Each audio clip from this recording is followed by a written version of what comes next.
When time comes for you to go ahead and replace your blade on a miter, we're going to go ahead and demonstrate the process in doing so.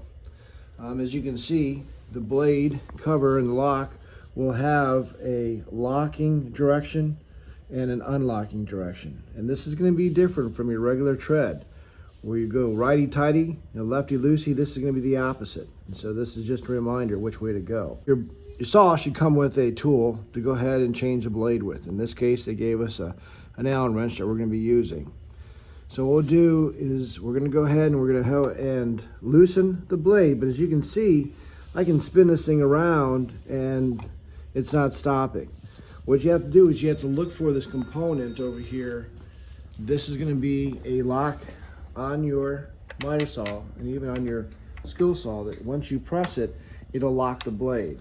So as you can see, I'm going to go ahead and turn the blade. At the same time, I'm going to go ahead and press on this and you can hear it lock. And so once that's locked, I can now begin to loosen the blade. See, I'm turning this now, but the blade's not moving. So once you have this loosened up like this to where you can loosen it with your fingers, what I suggest you do is you come around and you raise your height on the blade. So I'm going to go ahead and raise the blade up, because before when it was down lower, it was in this track and I wouldn't be able to remove the blade out. The other thing is, you can see as you move the blade up and down, you have your blade guard here. And this is for safety purposes. So what I'm going to do is I'm going to raise this blade up and hold it, this blade cover, and I'm going to go ahead and loosen this with my hands.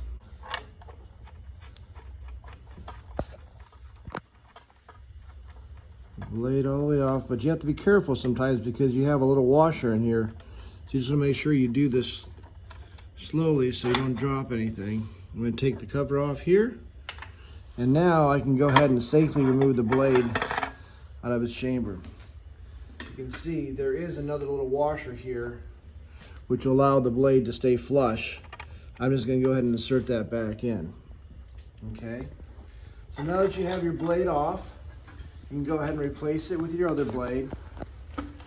And you want to keep in mind the direction that the blade is going in. Okay, so in this case, I'm going to go ahead and make sure that my replacement blade is going in the same location that you see here.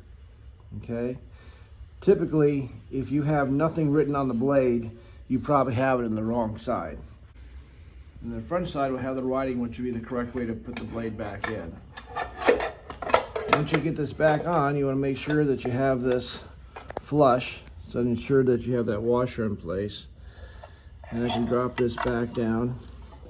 Now I'm going to go ahead and put the components back. So I have the base plate here. And now I'm going to go ahead and screw it, but you can see I'm going the opposite direction that normal threads would do. So I'm turning this to the left.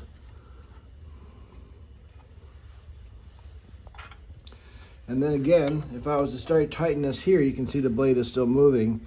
So I need to come back over here, hit my blade stop, this button here.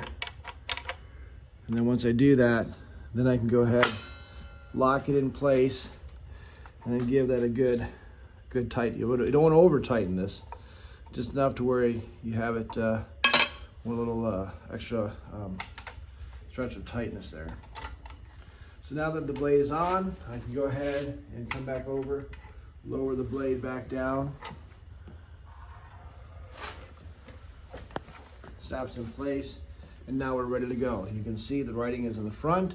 I have the direction of the blade, and this is now tight, and the blade has been replaced.